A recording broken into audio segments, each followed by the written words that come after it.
हाय दोस्तों, आज एक और नई कहानी लेकर आया हूँ। ये कहानी है बेटा माँ के लिए बना भिखारी। दोस्तों, ये कहानी सुनकर अजीब लगता है कि एक बेटा माँ के लिए कैसे भिखारी बना। तो ये कहानी सच्ची कहानी है। आज सुबह मैं शॉप पर बैठा था, एक लड़का भीख मांगने आया। अच्छे घर का लग रहा था, इसलिए मैंने कहा कि तुम भीख क्यों मांगते हो? तुम एक अच्छे घर के हो, तुम हट्टे कट्टे भी हो, तुम काम कर सकते हो। तब उसने कुछ कहा नहीं, मेरे सामने देखता रहा। तब मैंने कहा, क्या हुआ भाई? मैंने कहा, कोई गलत बात कर दी? तब उसने कहा, नहीं भाई, आपने कोई गलत बात नहीं की। मैं अट्टा कट्टा हूँ, मैं जवान हूँ, मैं काम कर सकता हूँ, लेकिन मैं मेरे माँ के लिए भीख मांग रहा हूँ। मैं मेरे माँ के लिए भीख मांग रहा हूँ। तब मैं शौक रह गया कि ऐसा क्या है कि तुम तेरी माँ के लिए भीख मांग रहे हो। तब उसने उसकी कहानी बताई। उसकी कहानी सुनकर मेरे रोंगटे खड़े हो गए कि ऐसा भी हो सकता है क्या? ऐसा भी हो सकता है। उसने बताया कि दोस्त, मैं एक अच्छे घर का हूँ, मेरे पापा बिजनेसमैन हैं, और मैंने जब आंखें खोली थी, मेरा जन्म हुआ था, मैं करोड़पति ही पैदा हुआ हूँ। मैं गर्भ से बंद हूँ। मैंने आज तक जमीन पर पैर नहीं रखा। आज तक मैंने जमीन पर पैर नहीं रखा। जब भी मेरी आंखें खुलती थी, माँ चाय नाश्ता लेकर आती थी। कहीं भी जाना होता है तो घर में 2-3 गाड़ियाँ है, मेरे पास अच्छा बाइक है। मैं कहीं चल के नहीं गया हूँ। मेरे घर में नौकर चाकर भी काम करते हैं। तभी मैंने कहा, तो भीख क्यों मांग रहा है तू? तभी उसने बताया कि भाई, मेरी माँ बीमार है। मेरी माँ बहुत बीमार है। हम कितने अस्पताल गए, कितने डॉक्टरों को बताया, लेकिन वो ठीक नहीं हो रही। वो ठीक नहीं हो रही। तभी एक इंसान ने मुझे बताया कि दवा और दुआओं की काम है। तुम दवाओं कराते हो माँ को ठीक कराने के लिए, लेकिन उसके लिए दुआ भी चाहिए। दवा और दुआ दोनों काम आती है। तब मैंने उस इंसान को पूछा, मैं ऐसा तो क्या करूँ मेरी माँ ठीक हो जाए? तब इंसान ने कहा कि तूने तेरी माँ के लिए क्या किया है अब तक? तब उसने कहा, मैंने कुछ नहीं किया। मैं जब से जन्मा हूँ तब से मैंने ये सीमंत ही देखा है। मैं करोड़पति घर में ही पैदा हुआ हूँ। मुझे काम करने की कोई ज़रूरत ही नहीं पड़ी, और मैंने माँ के लिए कुछ नहीं किया। तभी वो इंसान ने बताया कि तुझे माँ के लिए कुछ ऐसा करना पड़ेगा, ऐसा करना पड़ेगा तो चमत्कार होगा। तभी मैंने बताया कि मैं ऐसा क्या करूं कि मेरी माँ ठीक हो जाए। कि तुझे ऐसी एक मन्नत रखनी पड़ेगी कि जो तूने अभी ज़िंदगी में किया नहीं वो करना पड़ेगा। तूने ज़िंदगी में जो किया नहीं है वो तुझे करना पड़ेगा। तभी मैंने कहा कि मैं माँ के लिए सब कुछ करने के लिए तैयार हूँ।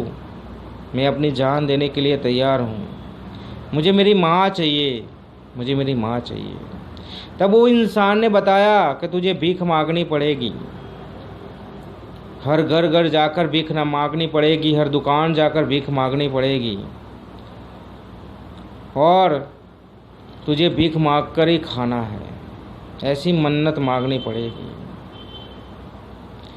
तभी दोस्त, मैंने शुरुआत में भीख मांगना स्टार्ट किया। मैं मांग नहीं सकता था, क्योंकि मैं बचपन से ही किसी के आगे हाथ लंबाया नहीं है। आज मैं तुम्हारे पास आया हूँ, कुछ मांग रहा हूँ, मुझे भी दुख हो रहा है, लेकिन ये मेरी माँ के लिए मैं कर रहा हूँ, मेरी माँ के लिए कर रहा हूँ। तभी उसकी कहानी सुनकर मेरे रोंगटे खड़े हो गए। आज कलयुग में ऐसे भी बेटे हैं, कलयुग में भी ऐसे बेटे हैं कि माँ के लिए अपनी जान भी दे देते हैं। न आज कलयुग में ऐसे बेटे हैं कि माँ बाप को घर से निकाल देते हैं, माँ बाप को घर से निकाल देते हैं। लेकिन इस बेटे को मैंने देखा कि अपनी माँ के लिए वो भीख मांग रहा है, अपनी माँ के लिए भीख मांग रहा है। तभी मैंने इस इंसान को बताया कि दोस्त, तू एक बहुत अच्छा काम कर रहा है, तेरी माँ ज़रूर ठीक हो जाएगी और दवा और दुआ दोनों काम आएगी। लोग कहते हैं कि ये अंधश्रद्धा है, इसमें मानना नहीं चाहिए, ये कुछ काम नहीं आता। लेकिन दोस्त, चमत्कार होते हैं, चमत्कार होते हैं, चमत्कार होते हैं। वो इंसान जो भीख मांग रहा है, उसने कभी किसी के पास हाथ लंबाया नहीं है, उसने किसी के पास कुछ मांगा नहीं है। आज वो हर घर जाकर भीख मांगता है, दुकान दुकान जाकर भीख मांगता है, तो कुछ तो होगा, कुछ तो होगा। आपने ऐसे कितने लोग देखे होंगे जो करोड़पति है, उनकी मन्नत होती है, वो भीख मांगने आते हैं और उनका काम होता है, उनका काम होता है। दवा और दुआ दोनों काम आती है, दवा और दुआ दोनों काम आती है। और ये बेटा माँ के लिए इतना कुछ कर रहा है, मैं देखकर चौंक हो गया। तो आज कलयुग में ऐसे भी बेटे हैं जो माँ के लिए सब कुछ त्याग दिया है उसने, गाड़ी, बंगला, बैंक बैलेंस। जो एसी के बिना नहीं रह सकता था, आज धूप में घूम रहा है, घूम रहा है एक माँ के लिए।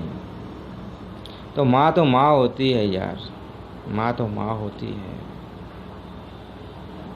तभी मैंने उस दोस्त को बताया कि दोस्त, तू जो ये कर रहा है, भगवान चमत्कार करेगा, भगवान चमत्कार करता है। श्रद्धा होनी चाहिए, वो ज़रूर चमत्कार करता है। आपने देखा होगा, न्यूज़ में देखा होगा, समाचार में देखा होगा कि एक छोटा सा बच्चा एक नाली में घुस जाता है, कितने घंटों तक वहाँ रहता है, लेकिन वो जिंदा बाहर आता है। ये चमत्कार नहीं है तो क्या है। अभी अभी मैंने न्यूज़ देखी थी, एक बच्चा रेलवे के नीचे आ गया था, वो जिंदा बाहर आ गया। वो चमत्कार नहीं है तो क्या है। चमत्कार होते हैं। और ये सच्चे मन से अपनी माँ को बचाना चाहता है तो चमत्कार ज़रूर होगा, ज़रूर होगा। तो दोस्तों, ये कहानी पसंद आए तो अपने दोस्तों में शेयर कर देना।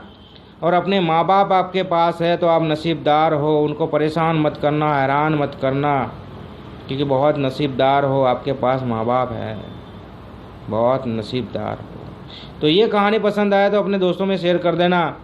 मैं मिलता हूँ नेक्स्ट स्टोरी में। हाय दोस्तों, आज एक और